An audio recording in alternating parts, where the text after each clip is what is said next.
நம்ம Ashwin sweets and snacks export பண்றதுக்கு 7373041434 மற்றும் www.ashwinsweets.com கான்டாக்ட் பண்ணுங்க.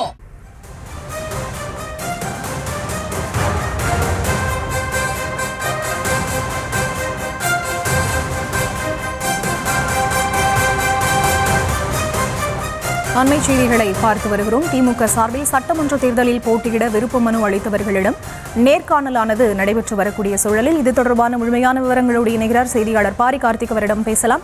வணக்கம் பாரி கார்த்திக், விவரங்கள். வணக்கம். இன்று முதல் திமுக 2026 சட்டமன்ற தேர்தலுக்காக விண்ணப்பித்த அனைவர்களும் வரவழைக்கப்பட்டு நேர்காணல் நடைபெற்று வருகிறது. குறிப்பாக இன்றைய தினம் புதுச்சேரி மற்றும் காரைக்கால் என 2 தொகுதிகளுக்குட்பட்ட மொத்தமாக 30 சட்டமன்ற தொகுதிக்கு உட்பட்ட நிர்வாகிகளை, அது மட்டுமல்ல அந்த தொகுதிக்கு போட்டியிட விரும்புவர்களுக்கு அழைப்பு விடுக்கப்பட்டிருக்கிறது. அதன் அடிப்படையிலே தற்போது நேர்காணல் திமுக தலைவரும் தமிழ்நாடு முதலமைச்சருமான திரு மு.க. ஸ்டாலின் அவர்கள் தலைமையில் நடைபெற்று வருகிறது. குறிப்பாக இன்று முதல் வருகின்ற 22ஆம் தேதி வரை தமிழகத்தில் இருக்கக்கூடிய 234 தொகுதியும் பாண்டி, புதுவை உட்பட அனைத்து இடங்களுக்குமான நேர்காணல் நடைபெற்று வருகிறது. நாளைய தினம் தமிழகத்தில் இருக்கக்கூடிய அனைத்து 234 தொகுதி வேட்பாளர்களுக்கான நேர்காணல் நடைபெற இருக்கிறது. நாளை முதல் 22ஆம் தேதி வரை தமிழகத்தில் இருக்கக்கூடிய அனைத்து தொகுதிக்கான நேர்காணல் நடைபெறுகிறது. அப்போது மாவட்ட செயலாளர் மட்டும்தான் வர வேண்டும் என்றும் பரிந்துரைக்கப்பட்டிருக்கிறது. மேலும் மாவட்ட செயலாளர் தவிர மற்ற யாரையும் அழைத்துவரக்கூடாது என்றும், நேர்காணலுக்கு விண்ணப்பித்தவர்கள் மட்டுமே வர வேண்டும் என்றும் அழைப்பு விடுக்கப்பட்டிருக்கிறது.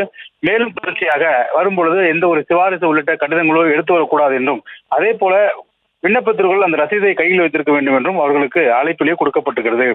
மேலும் கிட்டத்தட்ட தமிழகத்தில் மட்டும் 15,600 பேர் விண்ணப்பித்திருக்கிறார்கள். அவர்கள் அனைவரையுமே வரவழைக்கப்பட்டிருக்கிறார்கள்.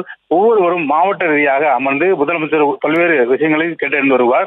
அது மட்டுமல்ல, அவர்களிடம் முதலமைச்சர்கள் பேசும்பொழுது, தற்போது நீங்க வந்திருக்கக்கூடிய அனைவருக்கும் இடமை கொடுப்பது என்பது சாத்தியமில்லாத ஒரு விஷயம். எனவே உங்களில் ஒருவருக்கு இடம் கண்டிப்பாக கொடுக்கப்படும். அவர்களை தவிர மீதம் இருக்கவர்கள் அவருடைய வெற்றிக்காக உழையுங்கள். உங்களுக்கான பதவிகள் வருகின்ற உள்ளாட்சி தேர்தலின் போது தலைமை கண்டிப்பாக நல்ல முடிவெடுத்து உங்களுக்கான பதவிகளை தரும் என்று முதலமைச்சர்கள் பேச இருக்கிறார். அது மட்டுமல்ல, கூட்டணி கட்சிகளுக்கு சில இடங்கள் ஒதுக்கப்படலாம்.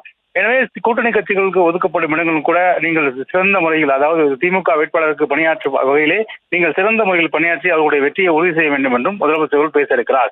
அதன் அடிப்படையில் இன்று புதுவை, காரைக்கால் முடிவான நிலையில் நாளைய தினம் தமிழகத்தில் இருக்கக்கூடிய 234 தொகுதிக்கும் விண்ணப்பித்த அனைத்து நேர்காணலுக்கான விண்ணப்பித்தவர்களும் அழைக்கப்பட இருக்கிறார்கள். விவரங்களுக்கு நன்றி பாரி கார்த்திக்.